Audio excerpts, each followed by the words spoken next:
এই হাদিসকে সালাফরা আজীব হাদিস বলতেন, আশ্চর্যজনক হাদিস বলতেন। কেন আজীব হাদিস বলতেন, কেন আশ্চর্যজনক হাদিস বলতেন? কারণ এইরকম দ্বিতীয় কোনো হাদিস নেই। এরকম হাদিস একটাই। প্রত্যেকটা হাদিসের মধ্যে আল্লাহর নবী সাহাবীদেরকে বলেছেন, সাহাবীরা জি তোমরা এটা করো, সাহাবীরা জি তোমরা এটা করো, উম্মতেরা জি তোমরা এটা করো। কিন্তু এই হাদিসে আল্লাহর নবী কোন সাহাবীকে উল্লেখ করেননি, স্বয়ং আল্লাহর নবীকে জিবরাইল আমিন উল্লেখ করে বলছেন। সাহল ইবনে সাদ তিনি বলেন, যা জিবরিল আলাইহিস সালাম ইলান নবী সাল্লাল্লাহু আলাইহি ওয়াসাল্লাম, একদিন জিবরাইল আমিন আসলেন, এরপরে বললেন আল্লাহর নবীকে, হে আল্লাহর নবী, জি আমি আপনাকে নসিহত করব, আমি আপনাকে ওসিয়াত করব, আমি আপনাকে কিছু আমলের কথা বলবো, আমি আপনাকে কিছু পালন করার কথা বলবো। আপনি কি আমল করবেন, আপনি কি পালন করবেন? আপনাকে নসিহত করব, আপনাকে ওসিয়াত করব। বলতে গিয়ে আমি কঠোরতা অবলম্বন করব, অনেক শক্ত ভাষায় উল্লেখ করব, আপনি কিছু মনে করবেন না। মুহাম্মদ সাল্লাল্লাহু আলাইহি সাল্লাম বললেন, আচ্ছা ঠিক আছে, আপনি আমাকে যা বলার তা বলেন, আমি কিছু মনে করব না। তখন জিবরাইল আমিন শক্ত ভাষায় বললেন, ইয়া মুহাম্মদ, হে মুহাম্মদ, ইসমা শিতা ফাইন্নাকা মাইয়িতুন, শুনেন, আপনি যতদিন খুশি জীবন যাপন করেন, কোনো নিষেধাজ্ঞা নেই, আপনি যতদিন খুশি জীবন যাপন করেন, কোনো নিষেধাজ্ঞা নেই, আপনাকে নিষেধ করা হচ্ছে না নবী, কিন্তু মনে রাখেন আপনি মৃত্যুবরণ করবেন। বলেন তো তিনি মারা যাবে? কে মারা যাবে? মনে হয় আপনারা কথা বুঝতে পারেননি। কে মারা যাবে? নবী মারা যাবেন। তিনাকে বলছেন আপনি যতদিন খুশি জীবন যাপন করেন নবী, কিন্তু মনে রাখেন আপনি মারা যাবেন। মুহাম্মদ সাল্লাল্লাহু আলাইহি ওয়াসাল্লাম যাকে আল্লাহ অনুমতি দিয়েছিলেন, মালাকুল মাউত আসলেন, আল্লাহর নবীকে বললেন, সালাম দিলেন, আল্লাহর নবী জি আপনি যদি দুনিয়ায় থাকতে চান, আপনাকে দুনিয়ায় রেখে যেতে, আপনি যদি দুনিয়ায় থাকতে না চান, আপনাকে নিয়ে যেতে, আপনি দুনিয়ায় থাকতেও পারেন, আপনি যেতেও পারেন।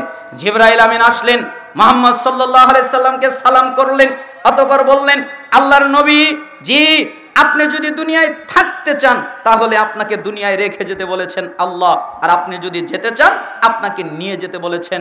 তবে আল্লাহ আপনার জন্য অপেক্ষমান, আপনার জন্য অপেক্ষা করছে। মুহাম্মদ সাল্লাল্লাহু আলাইহি সাল্লাম বললেন, আমি দুনিয়ায় থাকতে চাই না, আমি আল্লাহর কাছে যেতে চাই, আমাকে আল্লাহর কাছে নিয়ে যাও। যার থাকার অনুমতি ছিল তিনি দুনিয়ায় থাকতে পারেননি, অতএব পৃথিবীর কারো পক্ষে সম্ভব নয় চিরস্থায়ীভাবে দুনিয়ায় টিকে থাকা। অতএব কেউ চিরস্থায়ীভাবে দুনিয়ায় টিকে থাকতে পারবে না, এটা থাকা কারো পক্ষে সম্ভব নয়, কশিন কালেও সম্ভব নয়।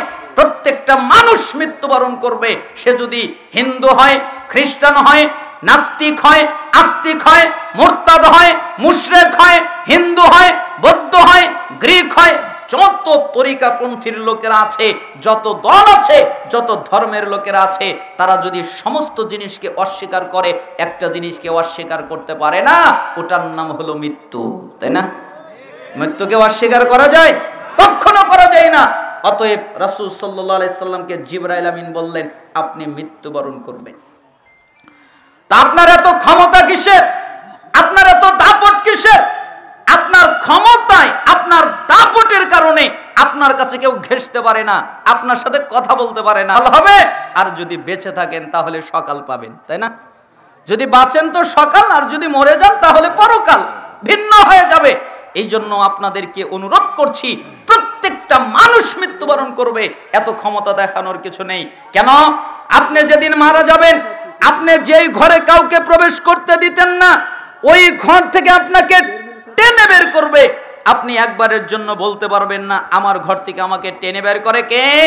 আপনি যেই জামাটা পরে আছেন, ওই পোশাকটা আপনার শরীর থেকে টেনে খুলে দেওয়া হবে। আপনি একবারের জন্য বলতে পারবেন না আমার শরীর থেকে পোশাকটা খুলে ফেলে কে, এ কথা বলার ক্ষমতা আপনার থাকবে না। আপনাকে কাপড় দিয়ে ঘিরে নেওয়া হবে, এরপরে গোসল দেওয়া হবে।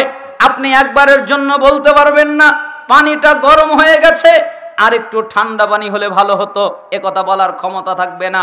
আপনি মানুষের জানাজার খবর পেলে নামাজ পড়তে যেতেন, আজকে পরিস্থিতি পাল্টে গেছে, আপনি দুনিয়া থেকে চলে গেছেন, সবাই আপনার জানাজার নামাজ পড়ার জন্য এসেছে, আপনাকে কবরস্থানে নামানো হবে, আপনি একবারের জন্য বলতে পারবেন না শেষবারের মতো দুনিয়ার আসমানটা দেখে নেই, আর তো কোনোদিন দেখতে পারবো না। এজন্য আল্লাহ নবী সাল্লাল্লাহু আলাইহি সাল্লাম বলতেন, আকসিরু যিকরা হাজিমিল লাজ্জাত, যেই বস্তু স্বাদ নষ্ট করে দেয়, যেই বস্তু আনন্দ নষ্ট করে দেয়, যেই বস্তু উল্লাস নষ্ট করে দেয়, তোমরা ওই বস্তুর কথা বেশি বেশি করে স্মরণ করো, ইয়ানিল মাউত, ওটার নাম হলো মৃত্যু। মৃত্যু আনন্দ নষ্ট করে দেয়। জিবরাইল, মিকাইল, ইসরাফিল, মালাকুল মাউত, মালাক রেদওয়ান, যত মালাক ফেরেশতারা রয়েছে, যত প্রাণী এই পৃথিবীতে আছে, পৃথিবীর বাহিরে আছে, মানুষ যা জানে, মানুষ যা জানে না, যত প্রাণী আল্লাহর জ্ঞানে রয়েছে, প্রত্যেক প্রাণী মৃত্যুবরণ করবে, একমাত্র আল্লাহ ছাড়া কারো পক্ষে বেঁচে থাকা সম্ভব নয়। এই জন্য দুনিয়ার সবচেয়ে বাস্তব সত্য কথা হলো মানুষ মৃত্যুবরণ করবে, প্রত্যেকটা প্রাণী মৃত্যুবরণ করবে, ঠিক না? এই জন্য জিবরাইল আমিন মুহাম্মদ সাল্লাল্লাহু আলাইহি সাল্লামকে বললেন, আল্লাহর নবী, আপনি যতদিন খুশি জীবন যাপন করেন, কিন্তু মনে রাখেন আপনি মৃত্যুবরণ করবেন। আসলে এই মাদ্রাসা করা হয়েছে আল জামিয়া সাফিয়া, এই স্কুল এবং এই মাদ্রাসার অনেক খরচ আছে, আপনারা জানেন। আমি ওইভাবে বা অনেক কথা বলে মায়া দিয়ে যা বলছিলাম, জিবরাইল আমিন আসার পরে বললেন, আল্লাহর নবী, আপনি যতদিন খুশি জীবন যাপন করেন, কিন্তু মনে রাখেন আপনি মৃত্যুবরণ করবেন। ইয়া মুহাম্মদ, হে মুহাম্মদ, ওয়া হাবিব মান আহবাবতা ফাইন্নাকা মাফারিকুহু, আপনি যার সাথে খুশি বন্ধুত্ব করেন, এতে কোনো অসুবিধা নেই, আপনি যাকে তাকে বন্ধু বানাতে পারেন। একটা ব্যক্তি আপনার বন্ধু হতে পারে, একটা পুরুষ আপনার বন্ধু হতে পারে, একটা নারী আপনার বন্ধু হতে পারে, যে কোনো ব্যক্তি আপনার বন্ধু হতে পারে, কিন্তু আপনি মনে রাখেন যেদিন মুহাম্মদ আপনি মারা যাবেন, ওই দিন আপনাকে একা কবরে যেতে হবে, কেউ আপনার সাথে কবরে যাবে না। আর কেউ যদি মারা যায়, তার সাথেও আপনি কবরে যাবেন না, ঠিক না? আপনারা কি মনে করেন যাবে? এত আদরের স্ত্রী, এত আদরের প্রিয়জন, পৃথিবীতে সবচেয়ে নিঃস্বার্থ ভালো যে বাসে সে হলো মা। মায়ের মতো নিঃস্বার্থ ভালোবাসা কেউ বাসতে পারে না। যদি বলেন তাহলে ওটা মিথ্যা কথা হয়ে যাবে। সবচেয়ে নিঃস্বার্থ ভালোবাসে মা। ওই মা সন্তানের অসুখ হয়েছে, তাই সন্তানের শিওরে বসে আছে আর আল্লাহকে বলছে, আল্লাহ তুমি আমাকেই রোগটা দাও আর আমার সন্তানকে সুস্থ করে দাও। এভাবে মায়েরা আল্লাহর কাছে দোয়া করে।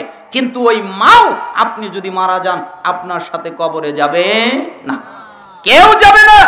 এই জন্য মুহাম্মদ সাল্লাল্লাহু আলাইহি সাল্লাম আরেকটি হাদিসের মধ্যে বলেছেন, তোমরা তোমাদের বন্ধু নিয়ে কবরে যাও। তোমাদের বন্ধু কে? তোমাদের বন্ধু হলো নেক আমল। কেন?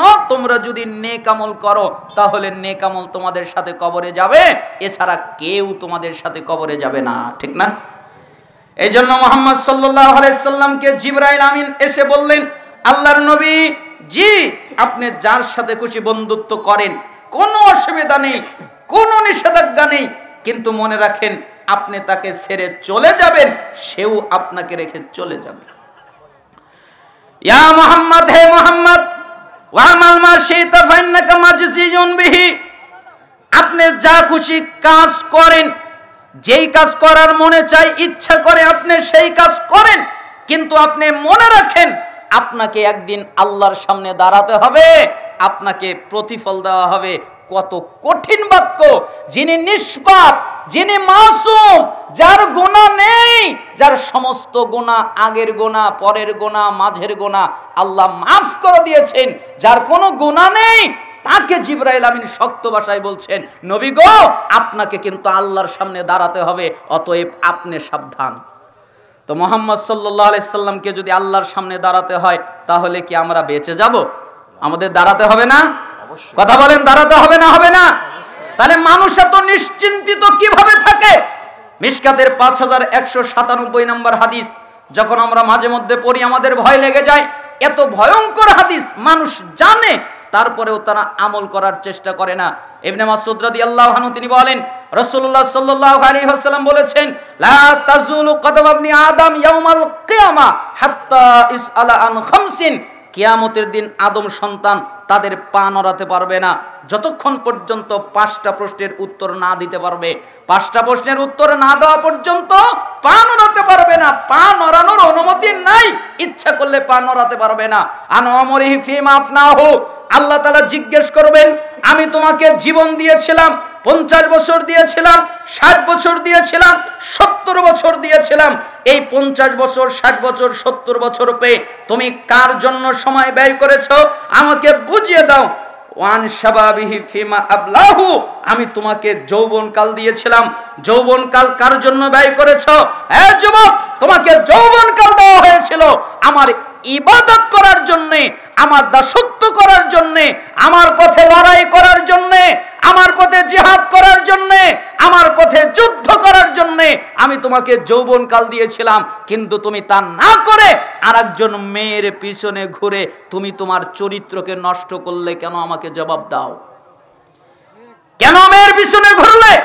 হে যুবক ভাই, আল্লাহ সুবহানাহু ওয়া তাআলা তোমাকে কোনো মেয়ের পিছনে ঘোরার জন্য তৈরি করেনি, কোন মেয়েকে কোন ছেলের পিছনে ঘোরার জন্য তৈরি করেনি, জিনা করার জন্য তৈরি করেনি। আর বলে ভালোবাসা। আমি ভালোবাসা শব্দ বলি না। কেন? ভালোবাসা শব্দ বললে ভালোবাসা শব্দের উপরে আঘাত হবে। একটা ছেলে আর মেয়ের মধ্যে কখনো ভালোবাসা হয় না, একটা ছেলে আর মেয়ের মধ্যে জিনা হয়। জিনা কি হয়? জিনা। অতএব সাবধান হতে হবে। জিজ্ঞেস করা হবে, তুমি তোমার যৌবনকাল কোন কাজে ব্যয় করেছো এটা আমাকে বুঝাও। 3, আমি তোমাকে সম্পত্তি দিয়েছিলাম, সম্পত্তি কিভাবে উপার্জন করেছো এটা আমাকে বুঝাও। 4, সম্পত্তি পাওয়ার পরে কোথায় ব্যয় করেছো এটা আমাকে বুঝাও। 5, আমি তোমাকে ইলম দিয়েছিলাম, তুমি জানতে সুদ হারাম, তাহলে কি সুদ ত্যাগ করেছিলে? তুমি জানতে ঘুষ হারাম, তাহলে কি ঘুষ ত্যাগ করেছিলে? তুমি জানতে মিথ্যা বলা হারাম, তাহলে কি মিথ্যা ত্যাগ করেছিলে? তুমি জানতে গীবত করা হারাম, তাহলে কি গীবত ত্যাগ করেছিলে? তুমি জানতে এ পাপ করা হারাম, ও পাপ করা হারাম, তাহলে কি তা ত্যাগ করেছিলে? ইলম অনুযায়ী আমল করেছিলে কিনা আমাকে বোঝাও। 5টা জিনিস বুঝিয়ে দিতে হবে। 1, তার পুরো জীবন বুঝিয়ে দিতে হবে। 2, তার পুরো যৌবনকাল বুঝিয়ে দিতে হবে। 3, তার সম্পত্তির আয় বুঝিয়ে দিতে হবে। 4, তার সম্পত্তির ব্যয় বুঝিয়ে দিতে হবে। 5, ইলম অনুযায়ী কি আমল করেছে তা বুঝিয়ে দিতে হবে। যতক্ষণ পর্যন্ত বুঝাতে না পারবে ততক্ষণ পর্যন্ত নড়তে পারবে না। ইচ্ছা করলে মাথা নড়াতে পারবে না, ইচ্ছা করলে বডি নড়াতে পারবে না, ইচ্ছা করলে হাত নড়াতে পারবে না, ইচ্ছা করলে পা নড়াতে পারবে না, ইচ্ছা করলে কোনো অঙ্গ প্রত্যঙ্গ নড়াতে পারবে না। নড়ার অনুমতিই নাই। আগে প্রশ্নের জবাব দাও, তারপরে নড়ার অনুমতি দিব। তো ওই দিন অবস্থাটা কিরকম হবে? এই জন্য জিবরাইল আমিন আল্লাহর নবীকে বললেন, আল্লাহর নবী আপনি যা মনে চাই তাই করেন। যা মনে চাই তাই মানে যেটা মনে চাই সেটাই করেন। ইচ্ছা করলে ভালোটাও করেন, ইচ্ছা করলে পাপও করেন। স্বাধীনতা আছে, আপনি করতে পারেন, অনুমতি আছে। কিন্তু মনে রাখেন আপনাকে আল্লাহর সামনে দাঁড়াতে হবে। জিবরাইল আমিন বলেন, আল্লাহর নবী উপদেশ এখনো শেষ হয় নাই। শারাফুল মুমিন কিয়ামুল লাইল। আপনি কি জানেন মুমিনের সম্মান কি? মুমিনের সম্মান হলো রাতে সালাত আদায় করা। যারা রাতে সালাত আদায় করে তাদের সম্মান আছে, যারা রাতে সালাত আদায় করে না তাদের কোনো সম্মান নেই। কেউ যদি সম্মান চায় তাহলে তাকে রাতে সালাত আদায় করতে হবে, তাকে তাহাজ্জুদ পড়তে হবে। কেউ যদি রাতের সালাত আদায় না করে, তাহাজ্জুদ না পড়ে, তার কোনো সম্মান নেই। ওয়া ইজ্জুহু ইসতিগনাউহু আনিন নাস। আর আপনি কি জানেন মুমিনের ইজ্জত কিসে? মুমিনের ইজ্জত হলো মানুষের কাছে না চাওয়ার মধ্যে। তারা মানুষের কাছে চায় না, কোনো বাবার কাছে চায় না, কোনো দরগার কাছে চায় না, কোনো পীরের কাছে চায় না, কোনো খানকার কাছে চায় না, কোনো খাম্বার কাছে চায় না, কোনো গাছের কাছে চায় না। যদি চাইতে হয় একমাত্র আল্লাহর কাছে চায়। অতএব যে ব্যক্তি আল্লাহর কাছে চায় তার ইজ্জত আছে। জুতার ফিতা ছিঁড়ে গেছে, আল্লাহকে বলে আল্লাহ জুতার ফিতার ব্যবস্থা করে দাও, এরপরে খুঁজতে থাকে। কিছু হারিয়ে গেছে, আল্লাহকে বলে আল্লাহ তুমি পেয়ে দাও, এরপরে খুঁজতে থাকে। প্রথমে আল্লাহর কাছে চায়, তার ইজ্জত আছে। আর যে রাতে সালাত আদায় করে তার সম্মান আছে। 5টা কথা মনে রাখবেন। 1, যতদিন খুশি আপনি জীবন যাপন করেন, কিন্তু মনে রাখবেন আপনি মারা যাবেন। 2, যার সাথে খুশি আপনি বন্ধুত্ব করেন, কিন্তু মনে রাখেন আপনি তাকে রেখে চলে যাবেন, সেও আপনাকে রেখে চলে যাবে।